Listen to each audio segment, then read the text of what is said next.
சின்னமணி கூட்டுக்குள்ளே சிறகொடிந்த பறவை ஒன்று பாட்டு சொல்லி பாடம் சொல்லி பூத்ததிந்த பூமரம்.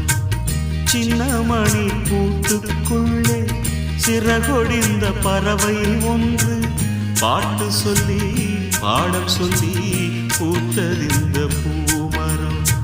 தென்றல் வந்து வீசும் போது தீ அணைஞ்சு போச்சுது.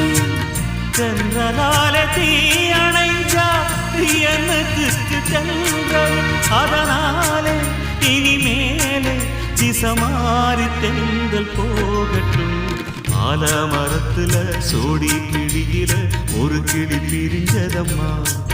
அது சாமம் வரையில பார்க்க முடியல, மறுபடி அது வருமா?